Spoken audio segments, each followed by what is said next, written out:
John McClain, Hall of Fame, columnist, 610 in Houston, and a great friend of our show. We appreciate his time whenever we can get it, mostly on Tuesdays about this time. John, thank you. Man, you look up, and the Texans, we bring this up and what they've done, the coach and what, obviously, C.J. Stroud. I hate the injury on Dell, but is this like coach of the year type stuff for him?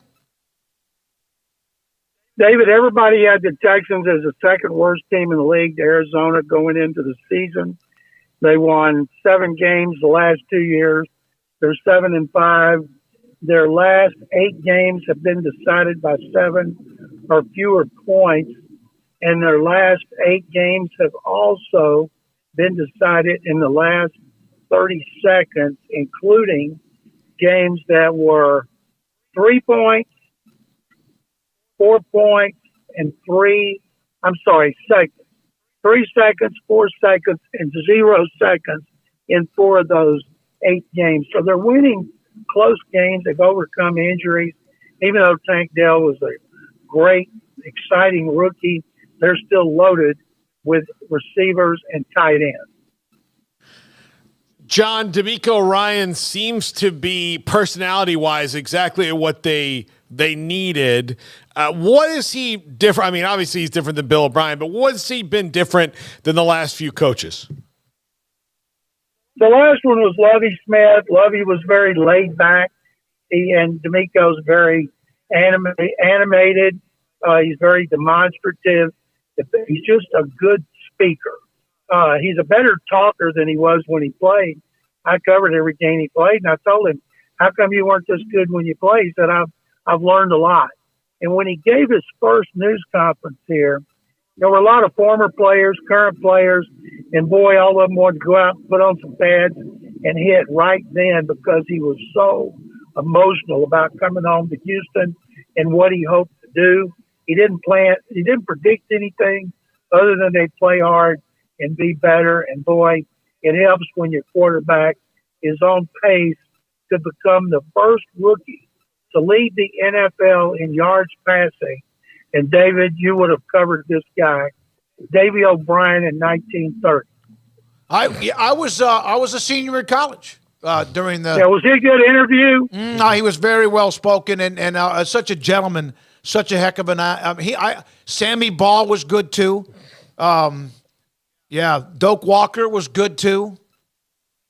Man. 1930, think about that. With all the quarterbacks who've been in the NFL, you'd think one of them would have been productive enough to lead the league in yards, and he may not end up leading the league, but right now he's number 1, and he's on a pace for a little over 5,000.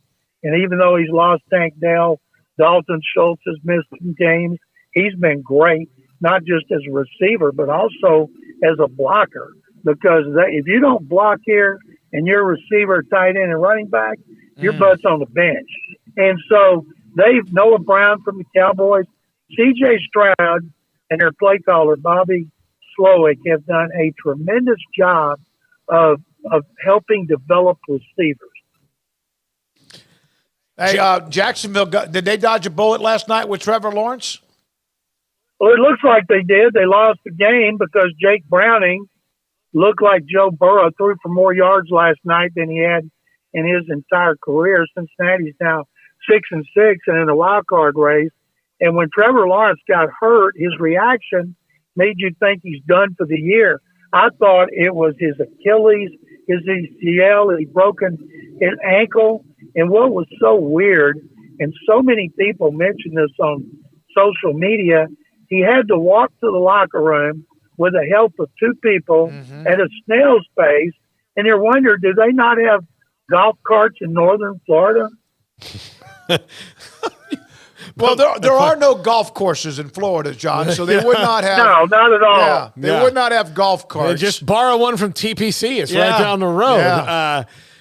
John, the Cowboys and Dak Prescott, they're on fire right now. Now, they're about to jump into the absolute teeth of their schedule with the Eagles, Dolphins, Lions, Bills, all coming up here in the next 4 weeks. But is this Cowboys team any different to you than the others that we've seen people get excited about and then go to the playoffs and then lose to a team that's better run than them.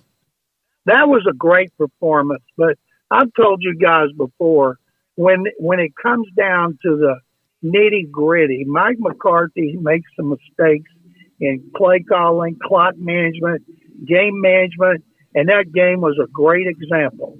At the end, they should have run the ball and forced a timeout. Instead, they tried to throw a pass in the end zone, incomplete. They could have lost it. Had they lost it, he would have got roasted for that call.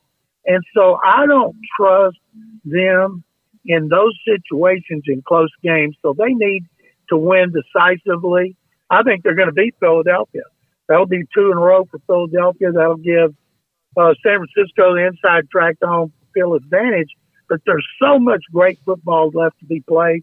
This is crunch time of December and early January. And that's when you separate the pretenders from the contenders. And the Cowboys are a contender. And I think they're going to beat the Eagles. Eagles are going to go back home with their tail tucked between their legs. I'm sure they'll bounce back. But, boy, the Cowboys got a chance to really flex some muscles and get fun of them beating the little sisters of the poor. Yeah, San Francisco had a little bad stretch there when they couldn't do anything right, and they seem like they're just as much of a battering ram as they were earlier in the year when they hammered the Cowboys, what they did to Philadelphia. It's kind of weird. Maybe that 3-game losing streak was good for them because they've come back with a vengeance. Cowboys haven't had that kind of losing streak.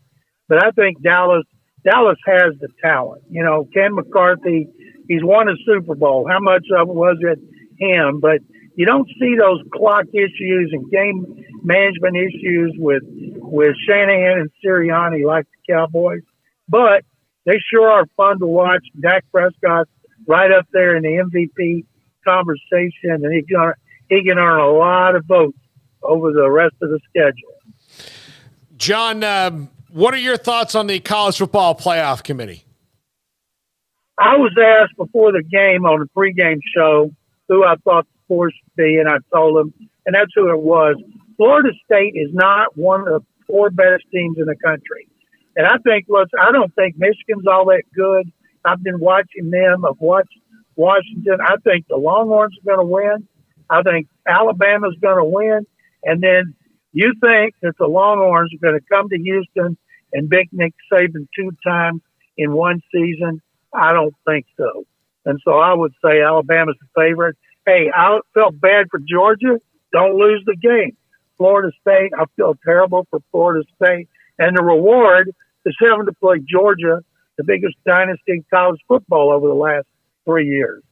John, thank you, sir. Baylor man against Seton Hall tonight, by the way, at the Farrell Center, just in case you forgot about your alma mater.